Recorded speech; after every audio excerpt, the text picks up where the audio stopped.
Hi, I'm Steve, my business partner Austin, and today we're going to look at how to write blog posts that rank on Google.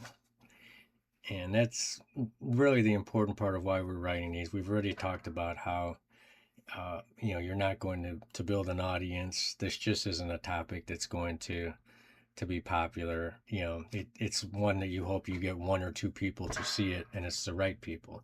That's what you're looking for. You're not looking to get popular. You're not going to be the next sensation by these posts, but you might get an extra one or two pieces of business from somebody who you wouldn't have got from ordinarily. So it's huge. So you write it and you publish it, and then you share it on Facebook, and you wait. And as kind of I would expect, maybe you didn't expect, nothing happens. And maybe you did a great job writing this. It might have been an excellent article, but you didn't write for Google. You wrote for the people.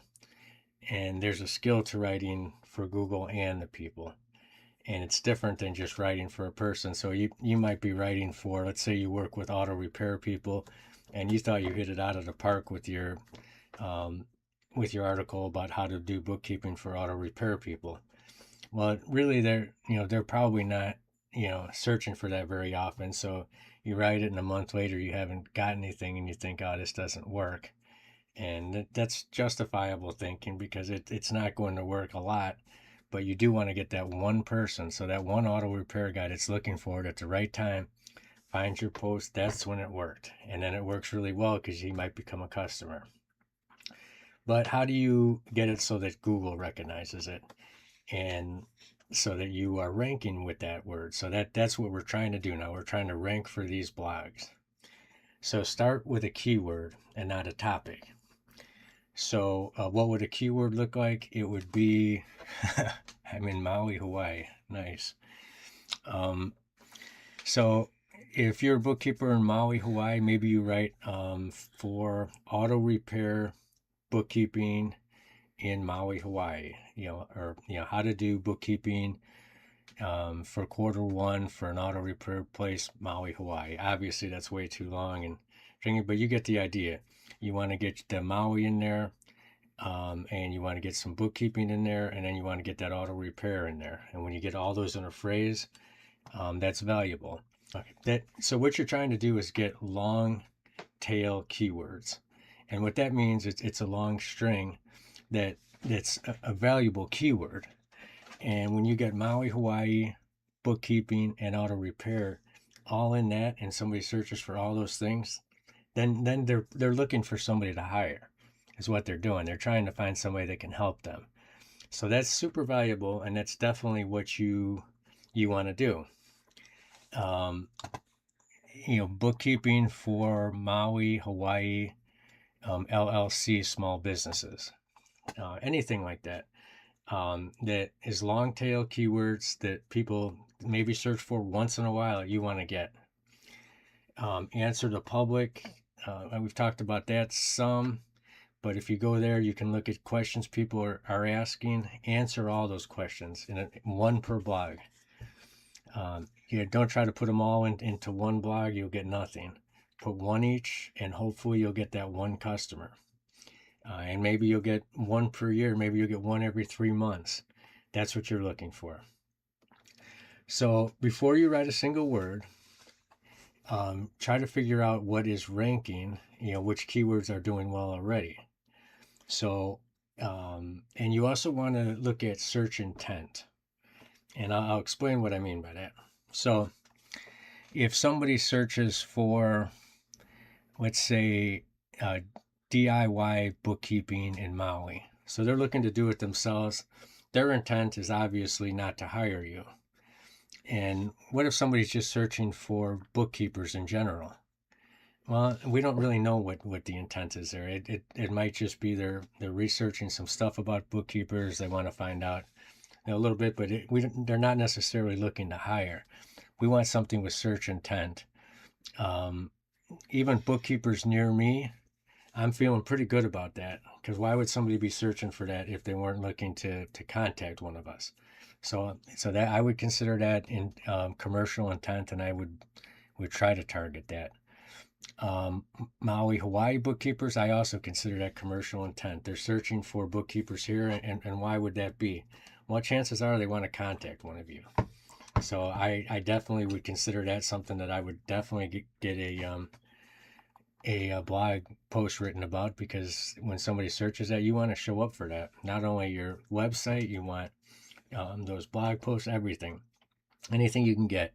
And if you answer a question such as that that's up in that the AI section, that's even better. So you want to be many places that you can be on here that you can be. I don't even necessarily recommend the sponsored section, so the person paid to be in that spot, and I don't think that they needed to do that. Um, but they only do have a 3.0 for their reviews, which is probably why they paid to get there. So structure your post before you write it. The basic structure that works every time, really. Your H1 tag is your title, and it needs to have your keyword in it. And when I say keyword, we can even talk the long tail keyword if you want almost a sentence out keyword, but you need to have that in there. The intro, what the post covers and why it matters. Your H2 section, the main points or steps. Your H3, which will fall under H2, supporting details if you need those, and then end it with the conclusion. So it's a simple little blog. Oftentimes, this can be 3 to 5 paragraphs. Don't keyword stuff, but get the keyword in there. Mention the keyword at least a couple times in this article, and you'll be good to go. I'm going to turn over to Austin at this point. Step 4, now you write the post. A few rules. Write like you talk. Short sentences, short paragraphs, no fluff. If you wouldn't say it out loud, cut it. Answer the question fast. Google rewards posts that get to the point. Don't make the reader scroll through 3 paragraphs of backstory before you say anything useful. Use the words your clients use. So if your clients call it doing the books instead of bookkeeping reconciliation, write the way they talk. Google is listening for natural language. Aim for at least 800 words. Most posts that rank well are between 1,000 and 2,000 words for local or niche topics. Longer isn't always better. Complete is better. And add a local angle if you can. So if you're a bookkeeper in Maui, mention Maui. It's easier to rank for than just bookkeeper for small businesses. So add the technical basics. You don't have to be a tech person for this part, but you should check these boxes. The title tag. So this is what shows up in Google search results. It should include your keyword and be under 60 characters. Meta description, the short description under your title and search results. Write it like an ad. Include your keyword and give people a reason to click. Image alt text. If you add images, describe them in plain language. Google can't see images, but it can read the alt text. Eternal links. Link to at least one other page on your website. This will help Google understand your site structure and keep readers on your site longer. URL.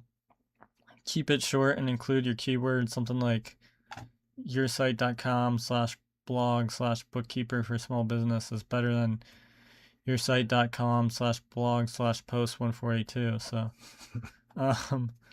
if you're on WordPress, there's free plugins like Yoast SEO or Rank Math that'll help you do most of this automatically.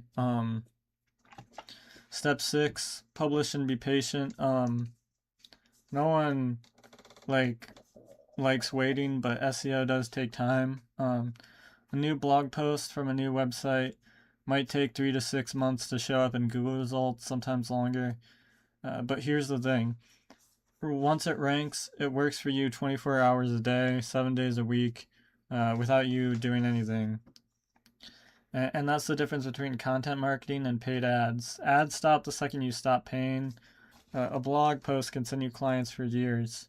So publish consistently. One solid post per week beats 5 like mediocre posts, and that you panic posts and then did nothing for 3 months. So, Austin mentioned about the URL, and that's an important part. If you are using WordPress, when you go to settings, go to permalinks, and you want post name, there's a selection for post name. Select that, and that will get it how he had described it. Because blog post dash 142, like he said, is not a winning way to get that done. So definitely use that tip. And like you said, don't post one time or two times and think this doesn't work. It's a long game that you're trying to get done. You're trying to establish yourself as an expert too. And to become an expert, that doesn't happen overnight. You've got to work at it. You've got to do a lot of small steps to get there. So once you become an expert, things get much easier, and you can leverage that expertise into getting more business and charging more for your business, which is very, very valuable. That's all I got for today. Thank you for watching. Make sure to like, subscribe, comment, and we will see you tomorrow.